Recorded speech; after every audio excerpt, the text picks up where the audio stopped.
अर्धा किलो मटणाचं गावरान कालवण कसं बनवायचं ते आता आपण बघूया। मी सुक्का आणि रस्सा केला नाही। गडबडीने मी पटकन आवरायसाठी मी ही झटपट म्हणजे अर्ध्या तासात शिजणारी रेसिपी केली। याचे कारण व्हिडिओ शेवटपर्यंत बघितल्यावरच कळेल। पहिल्यांदा मटण स्वच्छ धुवून घ्यायचं। धुवून घेतल्यावर मटणाला अर्धा चमचा हळद, अर्धा चमचा मीठ आणि अर्धा चमचा आलं लसूण पेस्ट लावून घ्यायचं। हे सगळं मटणाला लावून घ्यायचं आणि आता तोपर्यंत गॅसवरचं पातेलं ठेवलेलं गरम झालं की त्यात 4 चमचे तेल घालायचं। तेल तापलं की एक मोठा कांदा चिरलेला घालायचा। कांदा जरा लालसर झाला की परत त्यात शिजवण्यासाठी हळद मीठ लावून ठेवलेलं मटण त्यात घालायचं। घालून झाल्यावर त्याला 10 ते 15 मिनिटांनं शिजायला घातलेल्या मटणाला पाणी सुटते। हळद मिठाचं पाणी सुटल्याशिवाय मटणाला गावरान गावाकडची चव येत नाही। तोपर्यंत काय मसाला बारीक करायचा आहे ते बघूया।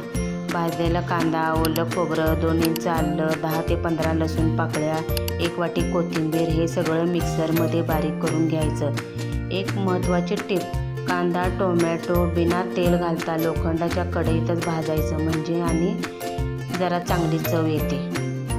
आता त्यात 4 ग्लास पाणी गरम करून घालायचं आणि घातल्यावर अर्ध्या तासात एकदम गिर असं मटण शिजते।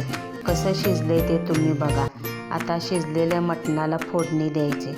त्यासाठी गॅसवर पातेलं ठेवून गरम झालं की त्यात 5 चमचे तेल घालायचं। तेल गरम झालं की एक कांदा बारीक चिरून घालायचा। कांदा थोडा लालसर झाला की त्यात घरगुती केलेली चटणी घालायची। चटणी जरा भाजली की आणि परत त्यात बारीक करून घातलेला मसाला त्यातच घालायचा। मसाला जरा भाजला की त्यात शिजलेले मटण घालायचं।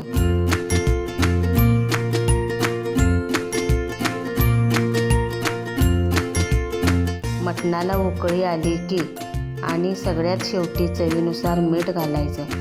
मटणासाठी घरगुती मी काळा मसाला तयार करून ठेवला आहे, तो त्यात अर्धा चमचा मसाला घातला आणि परत 2 ते 3 मिनिटे उकळायचं आणि झटपट अर्धा किलो मटणाचं कालवण तयार आहे। तुम्हाला असा काळा मसाला तयार करायचा असेल तर कमेंटमध्ये नक्की सांगा। आणि आता अशी झटपट रेसिपी बनवण्याचं कारण म्हणजे आम्ही सगळी रानात होतो।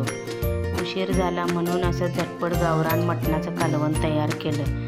तुम्ही पण अशा मोजक्याच मसाल्यात मटण तयार करून बघा आणि नवीन असाल तर चॅनलला लाईक, शेअर, सबस्क्राईब करा। धन्यवाद।